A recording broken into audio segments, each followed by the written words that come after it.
Who better to shed some light on this subject? Is it a mystical prophecy, or could it possibly be a cataclysmic reality that's knocking at our earthly door? Let's find out. Welcome, Dr. Rand. Good evening, good afternoon, like your opening thing. Hello, America. Hi, it's so nice to have you on the show. And boy, Jason, we've got a whole hour power packed, so let's get going. Well, I did a little research on you, young lady. You did. And you asked some pretty succinct questions, so I'm ready. Okay, let's get started. But before we sink our teeth into the viability of Planet X, let's talk about some of your background. How did you go from having a successful career in the music industry to morphing your total focus on Planet X? Well, the transition didn't come easy. I do miss terribly the music industry, but it's changed so much during the years that I was in it. But I've never really been totally out of this Planet X realm that I find myself at the moment. My whole experience began as a child contactee at age 11 in the wilds of Canada, where my life was saved by an extraterrestrial craft, what we would call a flying saucer type shaped craft. And ever since that event and being on the ship and the things that they showed me about these present end times right now had cast me on that journey from early childhood. And interestingly enough, I tell you what, let me just let the story unfold. There you go. I kind of know what you're going to want to, and if I go too far, you ring me in. You go right ahead. Take off. Go. Go. Is your seatbelt buckled, everybody? Yep, we're ready. We're ready. Or not, just in case. We're ready. Right. Okay. When I was on the ship as a child, I was on there for about 5.5 hours. I was a guest. I was not abducted. You know, no funny business. It was intellectual. It was spiritual. It was physical. It was very humanoid. It was not traumatic, in other words. No. It just saved my life. And I was paired up with a child about my own age, an E.T. His name was Elan, A-A-L-O-N, Elan. And although he was like, I was 11, although he was like 11 and a half, 12 himself, he was far more advanced for his age than I was. And I knew it, and I recognized it instantly, because he was the one who taught me in less than 15 minutes. He was able to communicate with me how to participate in the art of what they call telemetrics, telecommunication, metrics, mental. And I began to learn the art of speaking through mental telepathy. So from that point forward, I realized I was not in any danger whatsoever. In fact, they had saved my life. And at the end of being on the ship, which was about a 5.5-hour run, I was taken to a small classroom. And Elon and I sat in these big, comfy leather, what felt and looked and smelled like leather. Believe me, I don't know what it was, but it was nice. We saw across large screens in a 180-degree arc, we saw a series, like a big slideshow. I'm sure you've been to a slideshow. For sure. Jump. The slides jump left to right and that type of thing. I was basically shown the formation of the solar system, where we were in the universe, how our solar system works. It was a classroom, preparing me and setting me up to find out if I wanted to take on the mission when I was older, like I am now. We don't discuss age necessarily, but I'm over 60. Let's put it that way. Okay, what it was showing me what the end times would look like from the future, a future that hadn't yet happened. Or the question was, maybe it had happened in their reality and dimensional system, and they were able to play it back for me.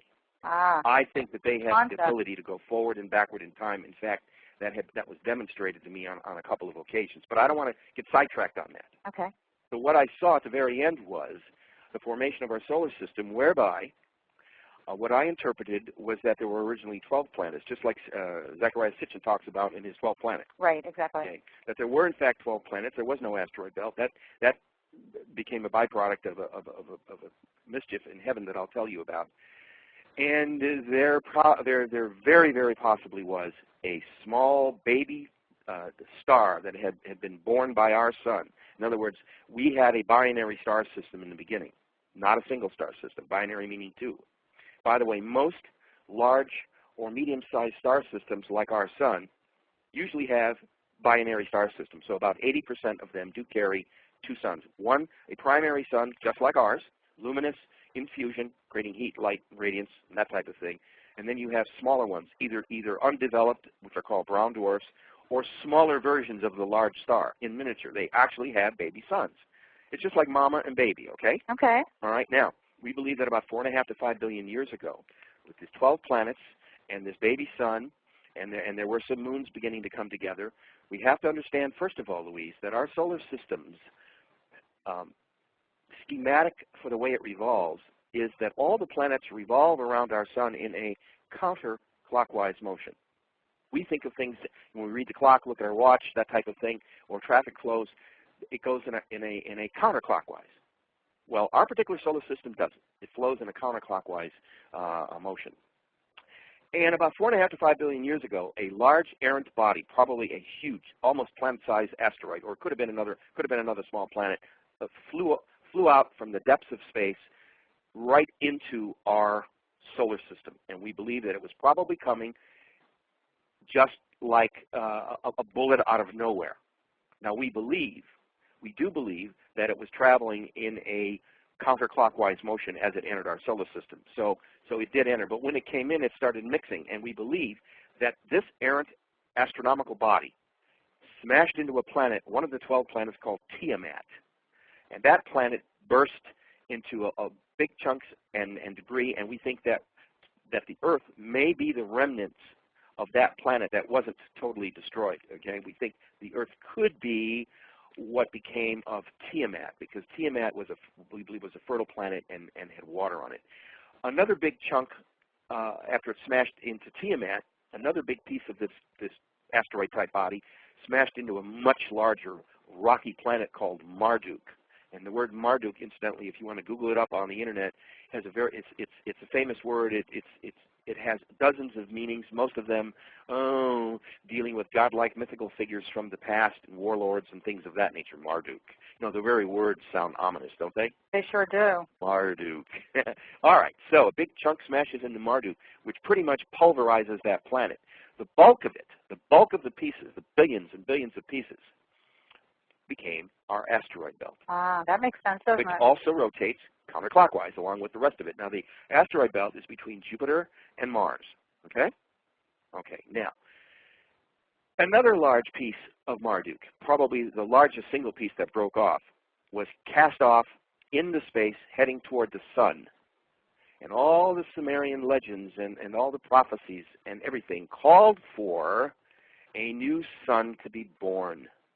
Okay. Now, it should have been true. That sun should have developed into a fully luminous, smaller version, but another secondary sun to our sun. Instead, it was killed instantly when this huge piece of asteroid rock from Marduk and also possibly pieces of the asteroid itself smashed head-on into this baby sun. Now, we believe that this baby sun, it was very possibly as big as Jupiter. I mean, it wasn't some small little tennis size, you understand? Yeah, it was pretty large. This was a large sun, not as big as ours. You understand? Okay, so it's smaller than our own sun, but bigger than possibly Jupiter. The size of Jupiter. Okay. This baby sun, which means it's big. Okay, gotcha.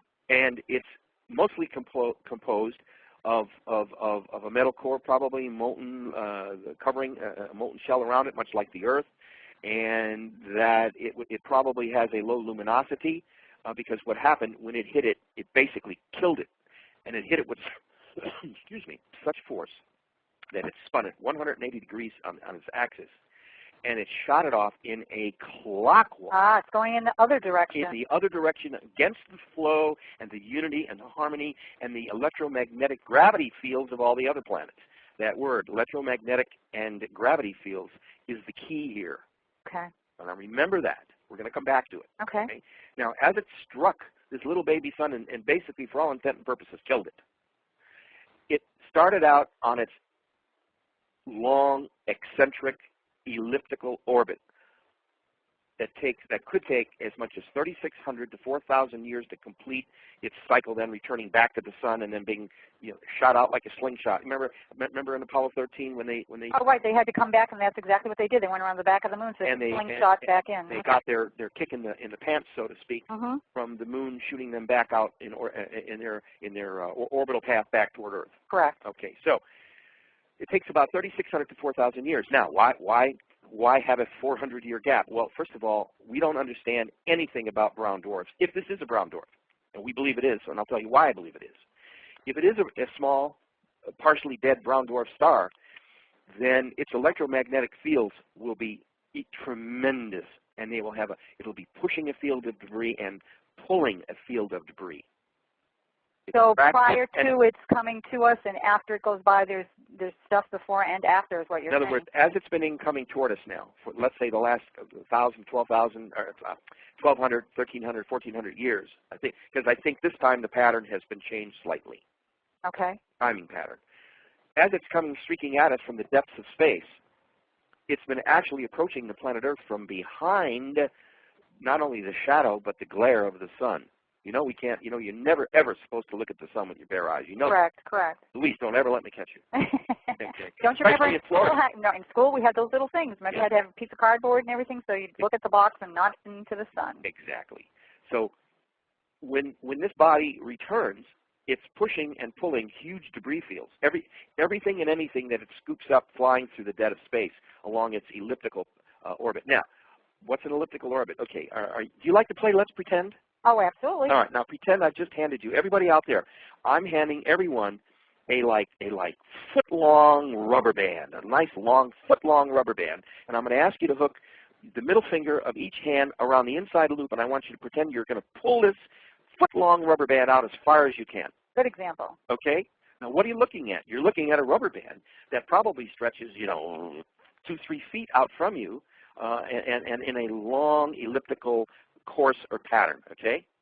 That's what we think happened to this small baby sun. It got hit with such force, spun it 180 degrees away from its counterclockwise motion, and it went out counterclockwise against all of the other electromagnetic, gravitational fields and pressures of not only the sun, but all of our planets and their moons, okay?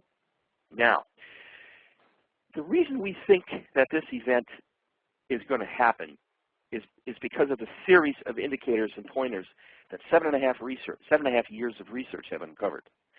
I must tell you, my dear friend, that I read so many books I couldn't read enough. I was going to say to you, this book is such a beautiful book, and you can tell that there's a ton of research being done on this. The more books I read, Louise, the more books I had to read because they kept saying, and this book will tell you this, or that article will, it was like a never-ending. It's like an Easter egg hunt. For every book, you want 2 more. But I've got to ask you, if there's so much material out there, Dr. Rand, why is it that they're not talking about it? Oh, no, you're jumping subjects. Let me just finish about Planet X. So right ahead, and we'll get to that. I promise I'll answer that. I know you will. Okay, now, if we're right about this incoming body, they don't know anything about brown dwarfs. By the way, it's not a new subject. In 1982, as early as spring of 1982, NASA itself announced that there was a Planet X. I'm going to read you a quick excerpt from the book. Please do. Quote, in 1982, NASA itself officially recognized the possibility of this legendary Planet X with an announcement that some sort of mystery object was really out there, far beyond the outermost planets. This NASA statement appears to confirm those ancient 6,000-year-old Sumerian pictographic descriptions of our parent solar system containing at least one more planet the Sumerians called Nibiru, which means planet of the crossing. Since then, NASA has been rather quiet about X, which suggests that something quite mysterious may yet be out there lurking in our collective future. All the indicators are now in place to confirm X's existence, especially with the building of that billion-dollar celestial observatory down at the bottom of the South Pole. So only time will tell us as we approach 2009 in 2012. And maybe the Sumerians, the Mayans, and the Aztecs were indeed correct.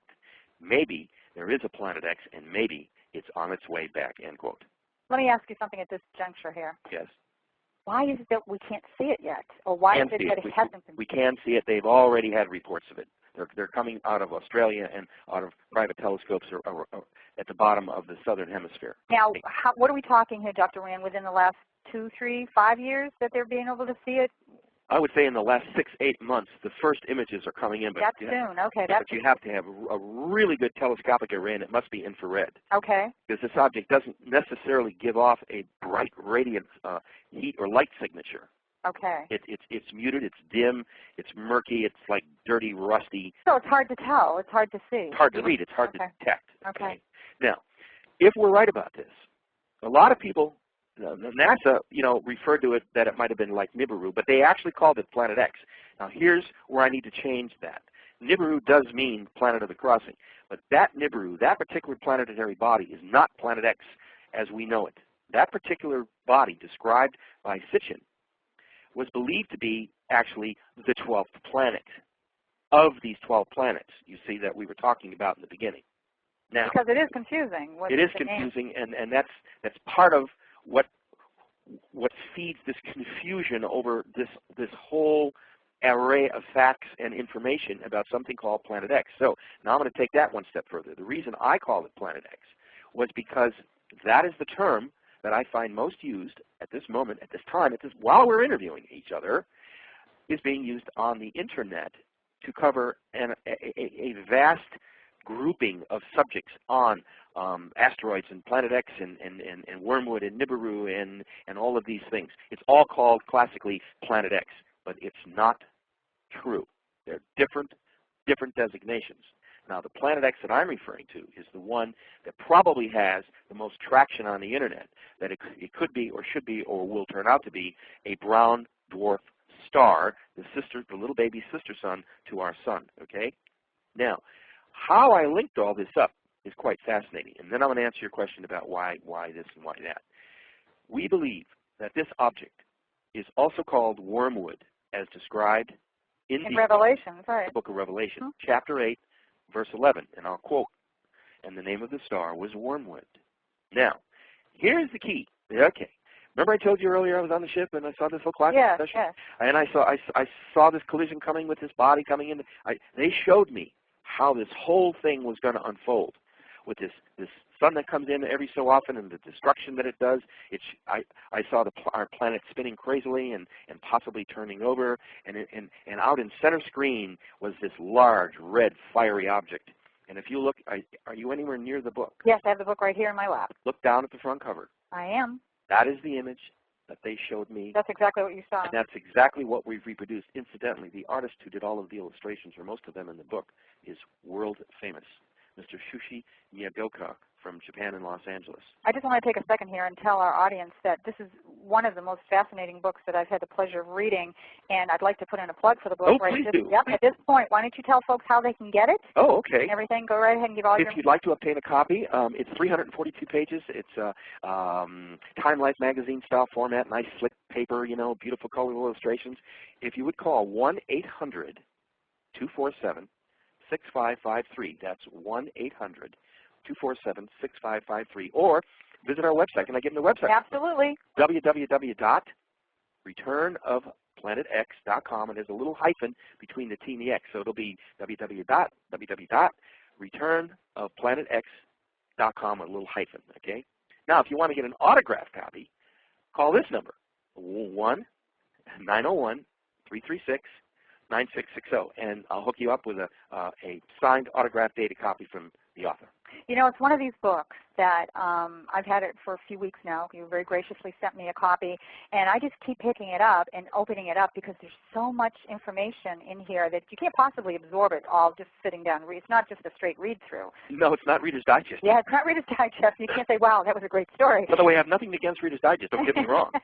It's just that it's not great big bold print, but yeah, it is written. This is like a Bible of its own. But anyway, let's get back to the, you've seen this slide of the red planet. I'm at the end of this classroom session, and I'm showing all this destruction, and then they come back and say, but, oh, well, you know, sometimes it's not always that bad, but we showed you the worst that it could be. And then it zeroes in on this image that what filled the screen in front of me was this image that you see on that front cover. And my friend, Elon, turns to me. Actually, he turned to me, and he touched me on the shoulder, and he turned me back toward the screen. He said, I want you to look at that image, and I want you to remember it. And then he said, because that is wormwood. Ah. Now, that stuck in my mind. Louise, it was burned into my tongue. Yeah, that would do it, definitely. And I did. Now, you're only 11 when this is going on? I was 11. Okay. And I was about 5 months into being 11 years old, so I was 11 and a half, okay? Now, I was born and raised Catholic, and we did not or were not really allowed to study from the Book of Revelation. It's just something that Irish Catholics Right. I'm there with you. I was raised Catholic as well. And I always wanted to know, and every time I asked about the Book of Revelation, I was told, you wouldn't understand it. Well, they were absolutely right. And I wasn't able to understand it until about 4.5, 5 years ago, when another author and I, who are working on a follow-up book to the Return of Planet X, there is another book coming out. What happened was that we kind of cracked the Bible Codex code that kind of runs through the Book of Revelation. And we found that if you take the events and read them backwards, like from the back of the book, even though they're presented in a different row and order, reading it from the front of the story, if you look at the events backward, and if you find if you then find where we are at present time, you see what I'm saying to you? Yeah, I understand. I understand. Keep going back until you go, whoa, whoa, stop right there. This is happening, and that's happening, and the stock market's crashing, and the financial incident, and the war and pestilence, and the weather, and the volcano. Once you find a place to stop, that's where you begin then to understand where you are positioned in time. If you want to look at it from a religious perspective, where are we situated during this moment in the story of the book of Revelation? And once we were able to do that, all the other pieces fell into place. Well, also in your book, and I knew this as well because I lived in Sedona, Arizona for a bit, and I'm a huge believer and fan, I hate to use the word fan, but of the Hopi prophecies. Yes. And they talk about the blue star Kachina, yes. or brown dwarf. Is that one and the same? Yes, it is. Okay. Now, why do they refer to it as that? I knew you'd be good at this. Why do they refer to it, though, as blue Kachina when, in fact, when in this beautiful picture on your cover, it's red. It's not blue. Well, it's something to do with the literal translations, but then again, there were several different aspects to this particular prophecy. And they also believe that there is a blue savior planet or a blue savior sun associated with it. So okay. I'm still researching that one down, but the blue Kachina, yeah, it is the same. Now, there are other interpretations of that, but the way you're using it, yes, you made a good connection. I'm proud of you. Let me ask you something else, too, because this is bringing around to this timeline, this magical number of 2012 that we've all been talking about, with all of the different prophecies, with all of the different research, it is all converging onto the now. I mean, we're talking a short time here. How is it that the common thread is there with all of it? Well, you asked some really good questions. Yeah, I know that's a tough one, but that's the thing that I see. That's the one thing that I see through everything is it keeps bearing down. It always seems to come back to that, doesn't it? It does. Okay, now, remember I asked you to play the game on rubber band. With the rubber band? All right, now let's play what if. Another what if, okay? Okay. Okay, now, I want to talk about a subject which in metaphysical terms makes a lot of sense, called numerology. Okay. Numerology has been practiced. It's a science that goes back as far back into antiquity as we've had people talking about numbers and things, okay? Right. So the art and the science is not new. It's not necessarily embraced by all religions and sciences, but that's okay. Diversity is good, don't you think? Absolutely. All right, now, but I'm going to talk about it, and I'm going to share something with your audience, which is quite interesting. Like I said, everything kept coming back to the Christian Bible and the book of Revelation. Now, I found much of the matching information also contained in all the other religious texts. I really did. A little different, but it all boils down to the same. They have a day of contrition. They have a day of purification. Yeah, they're calling it different things, but it really, in fact, is that same result. Right, and it runs consistent through all the written literatures and religious texts of the planet, even in these modern day times. So there's got to be something right connected to it. Correct. So I just couldn't dump it and say, oh, come on, that's just nonsense, right? Okay, now, talking about numerology. The date that everybody's concentrating on is December 21st, 2012. That seems to be the date, maybe a date forward or a date back, but I've settled on 12/21/2012. And all the research that we did on all of these prophecies and all of these Mayan ruins and all the etchings and all the stuff that we had access to pretty much spelled out that date. And what they said was that was when the sky god would return. The sky god would return. Okay, and they believed that they would be taken. But that was from the Mayan calendar, wasn't it? That did this originate, or at least the modern day talk of this was based on the end of the Mayan calendar? The Mayan calendar and the Mexican calendar read a little bit different, but they still equate to the calendars that we have. Okay. So here we go. I'm just a little dry. That's okay. Can I take a quick sip of water here? Absolutely, you go right ahead. Go right ahead. I mean, this is an honest interview, right? It is. We are live. You and I did not really plan this. We are live. This is kind of live, and it's rolling, and it's for real. Okay. Let's talk about numerology. The science of numerology is ancient. In numerology, every number has a corresponding letter associated with it. All right? In other words, 1 is A, 2 is B. All right? Okay. 3 is C, 4 is D. On and on up to 26, right? Okay. Okay, now, so you can manipulate and actually spell things out numerically. Because well, that's, of course, with our language and the way, our modern day language and how we have interpreted things. Exactly. So it's kind of based on numerology. Well, we're not supposed to talk about that. Okay, now let's concentrate on the actual written date of December 21st, 2012. The date would be 12/21/12 if you break it down to the base numbers. Okay. 12/21/12. Okay? So if you write down 12-21-12, 12/21/12, it reads as, numerically translated, A, B, B, A, A, B.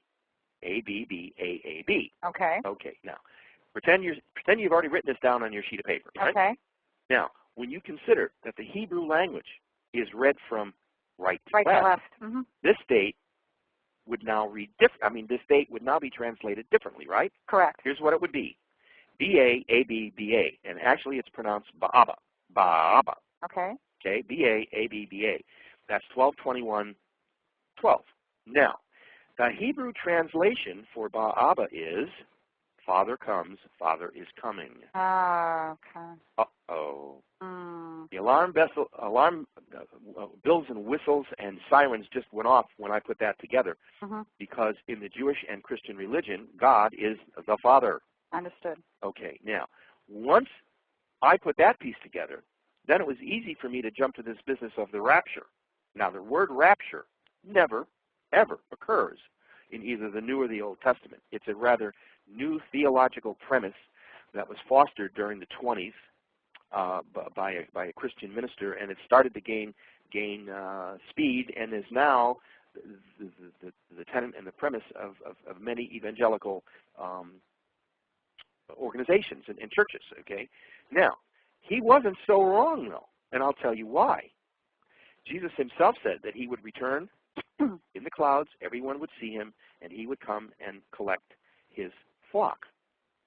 Correct? Correct. No. That sounds to me like rapture, mm-hmm. right? I mean, I could turn it around and say, well, no, not really. But that does sound like a form of rapture, does it not? Absolutely. All right. Now, I'm going to go a little further here. We've got the concept that Ba'aba means Father comes, Father is coming, that therefore that we probably think that there is a Godhead or a God force or Jesus the Lord. Someone's coming. Something's coming. So if we go from the rapture to studying Matthew, and if you go to chapter 24, verse 29 to 31, it is quite illuminating, and I'm going to quote one more time. Matthew 24:31. And he shall send his angels with a great sound of a trumpet, and they shall gather together his elect from the four winds, from one end of heaven to the other. That sounds like rapture. Somebody's coming for me. Yeah, that's exactly right. If I'm one of the chosen ones. Exactly. If not.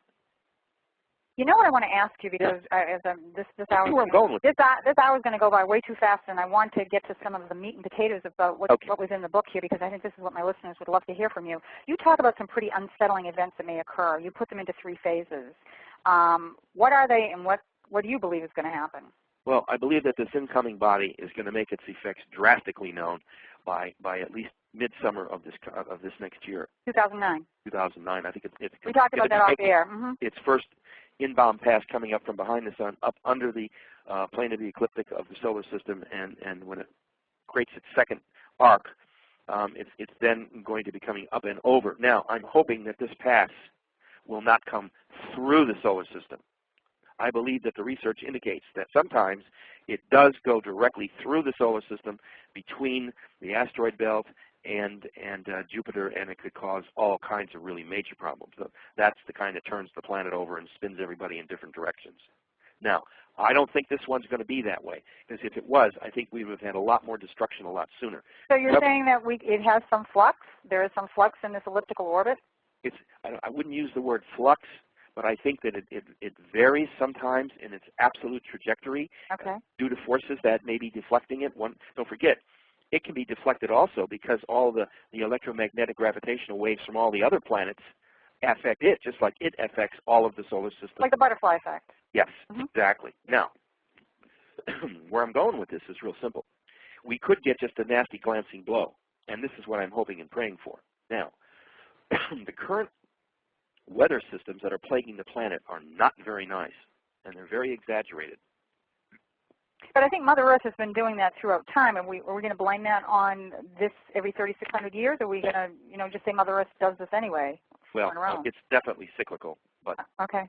In this particular situation, I think that what we're dealing with are a series of events that we cannot control their destiny. I think that we are at the end of times as called for by Scripture and prophecy and all these other telltale events. Are you saying that humanity cannot change the course of these events with mass consciousness?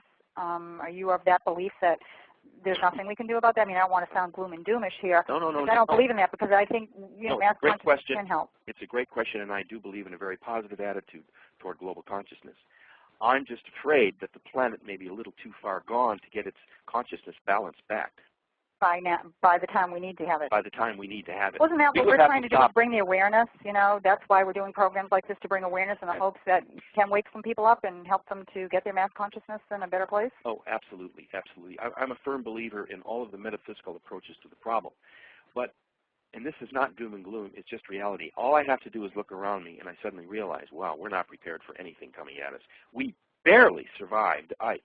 For sure. Barely. That's a very true statement. Mm-hmm. We had preparation for that, but still. We were prepared. It pummeled us all the way up into the East Coast, up into Maine, for Pete's sake. It's like it terrorized us.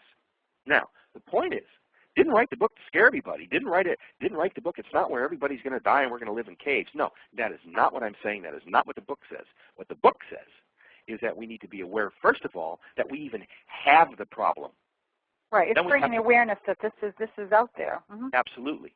And if we think we got problems with the stock market and bailing banks out and a nasty, by the way, we're only halfway through this hurricane season, so we're not off the hook yet. Right. So we have bigger fish to fry. We're going to have a huge, big red fish to fry, or it could fry us. Okay. So the point is that what we need to do is start talking about it like you and I are doing. I'd like everyone to get a copy. I'd love to sell, I'd love to sell a bunch of books. It's not about selling the book. It's about getting the information out. And letting them discern for themselves. Just to write a book. How else can I do it? Exactly. And it's available ebook. Now, once you get the book, now you're charged with the responsibility of the knowledge that it gives you about what you're going to do about it. Are you going to waste the knowledge? Are you going to pass it on? Which is what I'm asking. I'm asking everyone who reads the book to be sure at least 2 other people in their family are exposed to the book. Well, something, one of the quotes in there that really got me, and I jotted it down because I thought it was worth mentioning, was, I think it was President Ronald Reagan who stated, perhaps we need some outside universal threat to recognize our common bond. Yes. I thought that was very powerful. Yeah, he was actually talking about several different things. One of them was an ET invasion. One of them, I think, was this visitor from space. And one of them was some kind of an implied threat by alien technology. I want to ask you about the alien, your contact with them, Dr. Rand. You talked about 11 years old having that experience. Do you still have it, or did you continue to have teachings or classrooms with our galactic friends there, or when did that stop, or was it a one-shot deal for you? Yes. Yes, it continues? Yes. All of the above. Okay. Now, not in exactly the same format as I experienced it as a child. However, I have been in contact, still am. This book was written with a lot of research and intelligence and guidance provided by an extraterrestrial force. You'll notice that the entire book takes the subject very seriously. This is not a ha, ho, ho. Yeah, there's no levity here. Tongue-in-cheek, like, yeah, they're going to land on the White House lawn. Sure. Right. Okay. Well, let me ask you a question. Would you, knowing what could happen to you if you landed on the White House lawn, yeah, we're the hostile ones. Any idea how you'd be blown off your rocker? Yeah, we're the hostile ones. Yeah. I wouldn't want to sit down and say, oh, listen, I'd love to talk with you. Yeah, sure. We have trouble with different parts of our own planet, let alone, yeah, I can understand that. I want to ask you, too, because time is going to just get away from us here. You moved yourself to an area you believe will provide you with the best opportunity to survive. Let's talk about that. Let's talk about the possible changes of Earth, and why you moved yourself where you are. I think that anyone living near a seacoast, that you and I were talking about this earlier. Yeah, I live in Sarasota. I am on the coast. You need to rethink your position and where you live. If Katrina and Ike and Rita and David and Roger, and I can go on and on and on and on and on, there have been over 40 hurricanes that have devastated the Gulf Coast states over the last 100 years. The point of the matter is, do not live near a large body of water or necessarily a big river, and here I am less than 25 miles from the mighty Mississippi, but we'll go into that later. I believe that if you're near a seacoast, you move inland. If you're in a low area, you go to a higher area. How far inland are we talking, Dr. Rand? I'd say at least 75 to 100 miles would be the barest minimum if the worst develops where there are large tidal waves.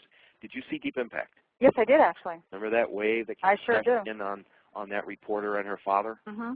Well, sure was real, and that's exactly and that's the what kind you of thing. think is going to happen is if it's as worse, if it's as bad as it could be. I'm not saying it's going to be. But is it debris that's going to be coming from our skies as a result of what this is pushing and pulling with it that's going to fall into our atmosphere? What is going to cause this? It is known that there could be hot meteorite-type rocks falling. In fact, our research indicated that the times when it came back, there were vast patterns of devastation by fire and burning rock. We believe the last time it came back was in the year 1447 BCE, about 3,460 years ago. And that's when Moses was leading the Israelites out of Egypt under Pharaoh's rule. Oh. And that would explain all of the miracles, all the things that happened when Moses cast his rod, all the pestilence and the sun stopping and the earth tilting and the firstborn dying and the rivers turning blood. All of these are manifestations of what we call Planet X or wormwood. Well, that's what they're talking about. That's the first, when I first became aware of any of this topic, it was the planet shift. It was global warming and the planet shifting, the poles shifting. It was before we started talking about Planet X or any of that. So that was... Pole shift would be the super, super extreme. That's big trouble. That would take 2 shows. I know. Okay. And you know something I wanted to ask you too, because I wanted your opinion on this. I asked a lot of other guests about it. Nobody's really had any kind of satisfactory answer because it bothers me terribly about the chemtrails, which are man-made. They are so in our face, but they're being ignored. Is that weather control, or is that, do you have any opinion on that? I mean, we've got a lot of things going on astronomically, but we have things going on here too that people are concerned about. Is that friend or foe? What is the chemtrail? I find it's probably 50-50. I think there's some experimentation going on. I think some of it is natural phenomena. I think that the planetary climatary status is changing. I think they're trying to figure out what's going on. I wouldn't put a really bad conspiratorial view on Spin on it, okay. I think you should keep it reasonable. I find in this business is so nuts, Louise. Yeah, it is. Either you're all one way or you're all the other. You're a solid Republican, and I hate the Democrat. I hate. Well, it's hard to know, or too. It's scientifically, you're one end of the zone or other. Oh, there's no such thing as UFOs. How stupid. Well, there's a lot of disinformation out there, too. Yeah, Dr. Rand, we're getting so bombarded on the internet in particular with information, it's hard to know what's what. Believe me, the government and everyone in power on the planet knows exactly what's going on. There are committees and upon committees, and there are layers upon layers and layers of... Are they afraid of panic? Is that why they're not giving it out? But, yes. But wouldn't it... Because there's nothing they can do. There's nothing they can do. There is nothing you could do. What could they do about Houston? Nothing. What could they do in New Orleans? Nothing. Well, the information about preparation, which is just what we're doing here tonight, we're giving out information for preparation as much as you can prepare for something. Each state needs its own preparedness center, and each state needs to take this very seriously. I live in Mississippi. I'm about 335 miles northwest of the coast, and I feel effects even where I live from winds and rain, and we had a tornado came through. I had the most unique experience, and I know time's getting real short here. No, go right ahead. I did a stupid thing. Our town got hit with a series of tornadoes. Now it's got to have been about 6-8 months ago, and it was early April. I do remember that, and there had been warnings all afternoon. The weather was awful, rain and wind and hail. It was just awful, and then it got really, really, really quiet. So everybody went inside, and it was just then that we felt, well, everything probably passed by okay. Well, it hadn't. 20 minutes later, all of a sudden the winds came back, and I could hear the roof shingles lifting up and slapping down on the roof of the house. It was very, very discerning. I mean, it was like, whoa, what is that? So I thought to myself, well, I'm going to go out there and get to the source of this, right? Well, I got to the front door. My front door pulls in. I could barely opened the door because of the vacuum. Oh. As it turned out, the tornado was only 150 to 200 feet above my house, Right there. turning on its axis, heading for the warehouse area. Wow. Had it kept coming, it would have probably settled down right on top of me. That's amazing. And I saw it because when I finally got the door open and I go out, and it almost sucked me out, I had to grab on to a porch and a railing that we had there. And just as I'm trying to figure out how to get back in the house, it hit. You know what an electrical relay substation is, where they have all the breakdowns? Oh, absolutely. From big power to smaller power to smaller Right. power and into the houses? Mm-hmm. Well, this tornado, that was the first thing it touched down on. Oh, for heaven's It sake. took out all the electric grid, and of course, Right, we're right. immediately in the dark. But when it hit it and blew it up, it sent up a huge, huge glow, like a million Roman candles, and it lasted for about 6-8 seconds. And just then, I look up from under my porch, and that's where I saw the tornado. It was so big it covered 2 or 3 blocks. Oh. Do you remember Twister? Oh, yeah, that was a great movie. Do you remember the scene with the debris flying around and stuff was falling? Right. Stuff was falling all over the place, banging on my roof, the sleet, and it was howling, and I barely made it back inside the house. Now, are you, and you must be in a low-lying area? No, I'm Oh. I'm in a normally high area. I live about 400 feet above sea level. Okay, that's rare. That's Yeah, so rare. I'm about 320 feet above the river level. What can we tell our listeners? What can they do right now to prepare themselves without panic? Right. You know, what are your recommendations here? Because we don't want, you know, obviously everybody isn't going to do a mass exodus from the coast. I mean, don't you remember? But we're not recommending that either. Yeah, but remember in 2000 when the new millennium was coming in, there was a panic state, things changing. I remember some people I knew casually that up and left Florida and they moved to Wyoming because they needed to get away from the coast, and then of course absolutely nothing happened. Well, that was a good thing. But so we don't want to scare them, but we don't want to poo-poo this either. So No, what can we do that's intelligent and not panicking? Number one, take stock of who you are and where you are and why you are. Okay. Become aware of who you are. In this time, on this date, we live at a very exciting time to be alive, Louise. I agree with that. Changes to this planet that no man has ever seen before. Now, the next thing you need to do is you need to take stock of your family. Knowing all about yourself and having yourself secure is one thing. If you have a family, you have a wife, children, you have relatives, grandparents, aunts, uncles, you need to put a family plan together, just like they say in FEMA. Then you have to instruct everybody on the worst that could happen. If nobody knows that the tree is going to fall on a house, it's all the worse when the tree falls on the house and kills everybody. If this is such a withheld subject matter, other than you and I having this discussion tonight and having your book out there, it's not something that's on mainstream television. So to even broach my own family with what you and I are talking about tonight, they're going to get ready for a white jacket for me. You know, they're going to. Well, it depends how you approach it. Okay. Okay. Well, let's tell You people don't do it this. like, oh my God, you'll never believe what's going to happen in Right. 2.5 years. Right. You don't do it that way. Okay. So what do we recommend to What I recommend is getting stock of yourself, get a family plan together, figure out where you're living. If you're near the water, make an attempt. If you can't, you can't. Then you got to prepare where you're at. Okay, you have to take a stand where you're at. Because let's face it, let's be practical. Right now, we're economically in a crisis, and houses aren't selling. You know, people can't just say, okay, I'm going to abandon my home, but yet they can't sell their home either. Well, I think what's going to happen is the government is going to go to an exchange program. That's what I'm talking to my local state senators about that. Exchange and all these homes that are in foreclosures, they would make excellent homes for people who have had their home destroyed or decimated by a natural disaster. That's a great make idea. these homes available. That's a great idea. Why not? Great idea. There's going to be 3, 4, 5, 600,000 of these homes. Okay, that's one thing you can do. The next thing is you have to decide what you want to do with the rest of your life, because there are many people who will not heed these warnings, and there will be many people who will lose their lives. Do you realize when that earthquake, that 9.0 hit Indonesia, Christmas of 2004 to 2005, more than 285,000 people died in 45 minutes. Right. That is a fact. If I never say anything more about a natural disaster, it's real. But that's something that you really can't prepare for with something like that of that magnitude. It doesn't matter what amount of preparation you have. Agreed. But if you're sensitive to the times and things that are going on, you're going to be careful of where you are at any one given point in time. Do you believe our galactic neighbors will be able to not only reveal themselves pretty quickly, because I'm hearing that and I'm getting that they are going to come? Yes, there's going to be a huge interplay between UFOs, ETs, personal contacts, and I believe there'll be a big scenario called a liftoff. Rapture, if you will.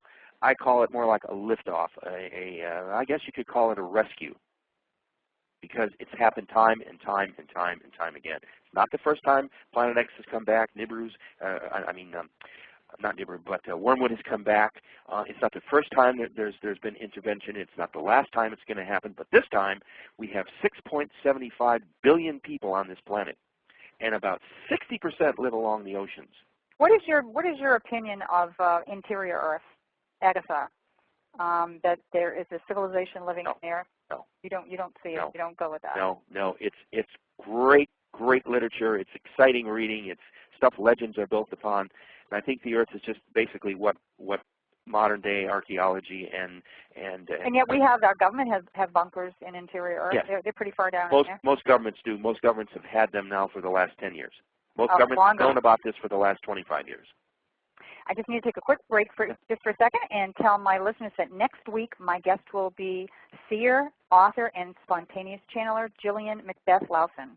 Being human is, we are relating to this, being human is a hard job, and every day we're asked to choose a higher path or a portal of learning by our every action and reaction. As we get, here we go with the 2012 thing, Dr. Ann, as we get closer to the time door of 2012, a multiverse will change us, not universe, a multiverse will challenge us to become the humans we were originally designed to be. Be sure to join us next week. That's Thursday, October 2nd, and learn how to activate your quantum awakening. A little different spin on what we're talking about tonight, but let's kind of, we've got about 5 minutes left. Let's talk about, leave on a positive note here and talk about a little bit more about what we can do, and we started doing that.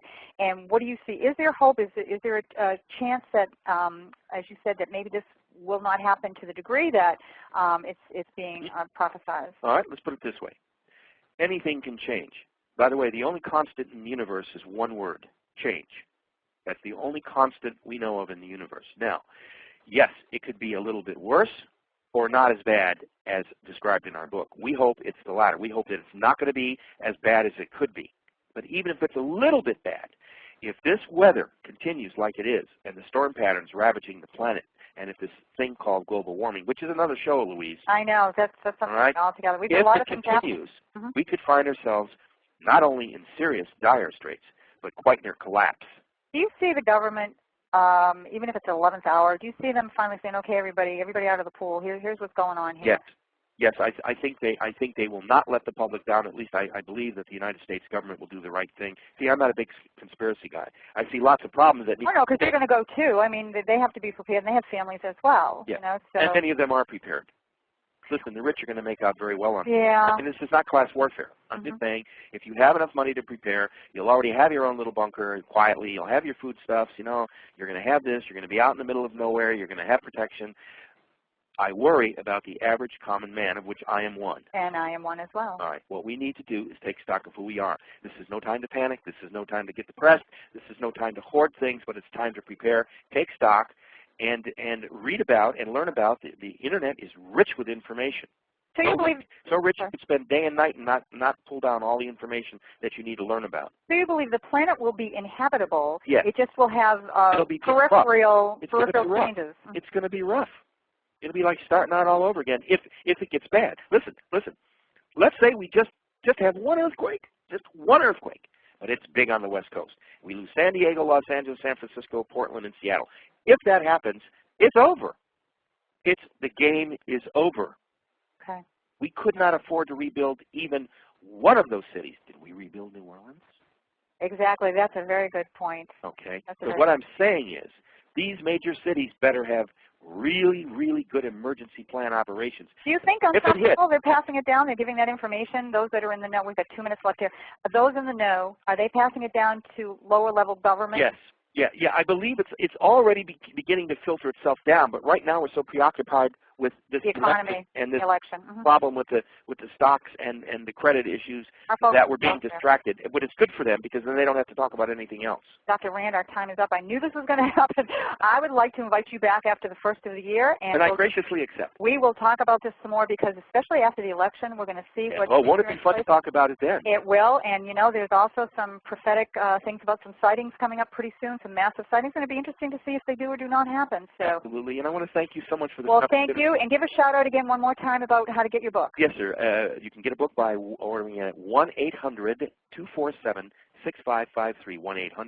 1-800-247-6553. Our website is www.returntoplanetex.com. It's in all the bookstores, Amazon.com, religious stores. It's all over the place. You can, and if you want me to do a book signing, tell your bookstore, and I'll come and do a book signing for you. Fabulous, fabulous book. Thank I you. highly recommend it. Thank you so much, Dr. Rand, and I'm going to have you on after the first of the year. Okay. And thank you for what you're doing and the information you're giving out to us, and hopefully I can get my family to listen. Okay. Thank you, everybody. Bye-bye, Louise. Thank you. And I also want to thank my listeners for listening to Now That's What I'm Talking About. Good night, everybody.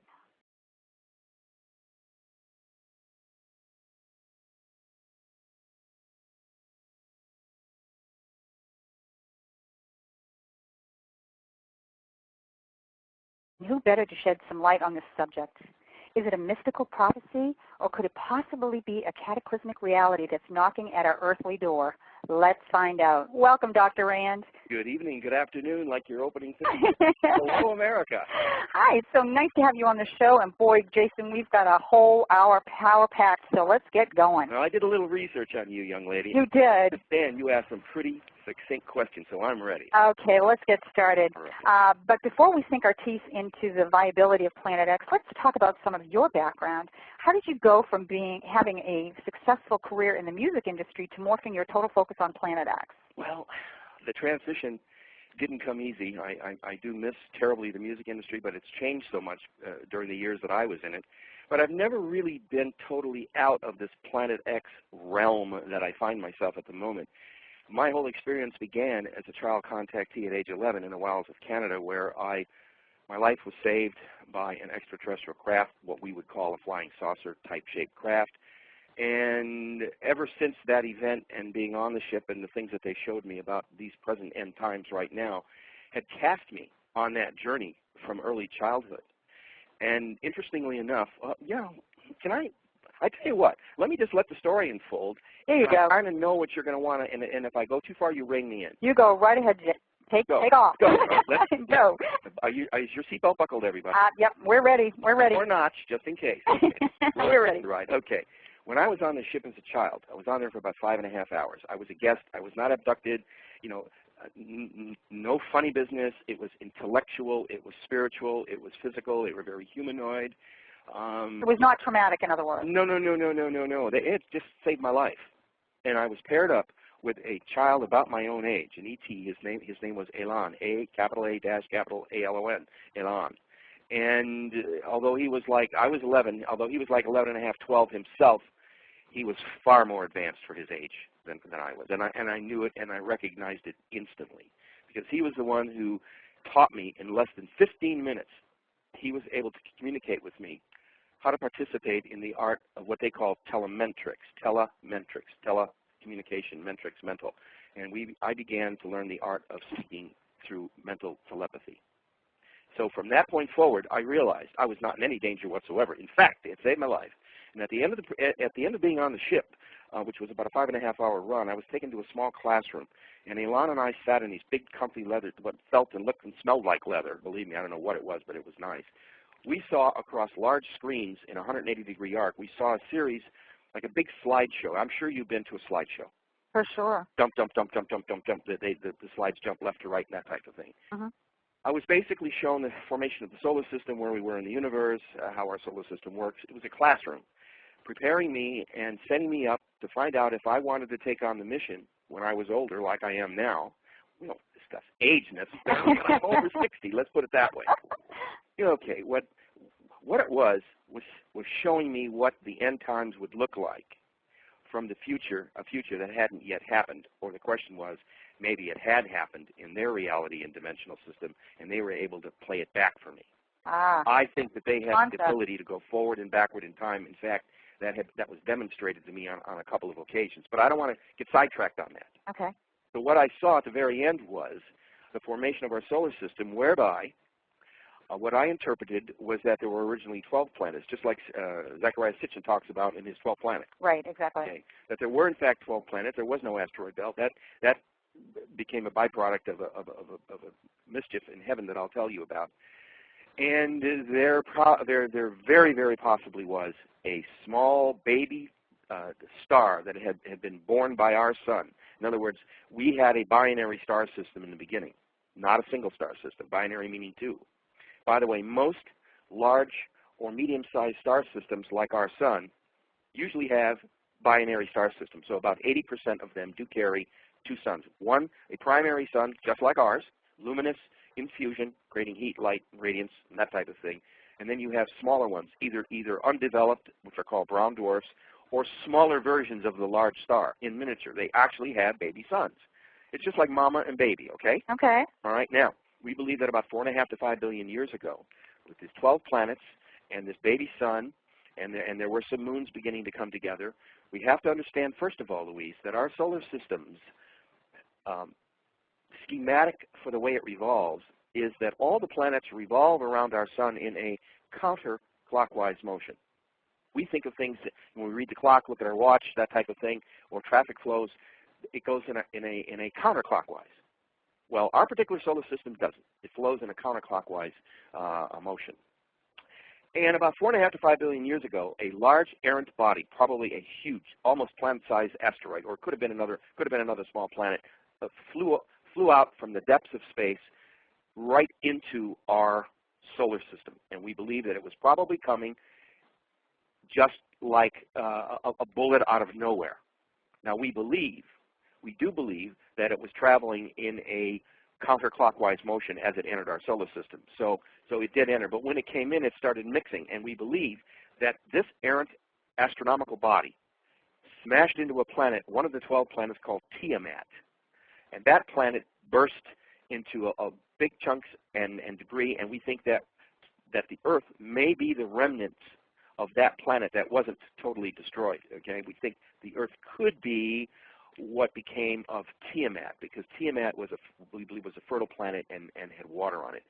Another big chunk after it smashed into Tiamat, another big piece of this asteroid-type body smashed into a much larger rocky planet called Marduk. And the word Marduk, incidentally, if you want to Google it up on the internet, has it's a famous word. It has dozens of meanings, most of them dealing with godlike mythical figures from the past and warlords and things of that nature. Marduk. You know, the very words sound ominous, don't they? They sure do. Marduk. All right, so a big chunk smashes into Marduk, which pretty much pulverizes that planet. The bulk of it, the bulk of the pieces, the billions and billions of pieces, became our asteroid belt. Ah, that makes sense, doesn't which it? also rotates counterclockwise along with the rest of it. Now, the asteroid belt is between Jupiter and Mars, okay? Okay, now, another large piece of Marduk, probably the largest single piece that broke off, was cast off into space heading toward the sun. And all the Sumerian legends and all the prophecies and everything called for a new sun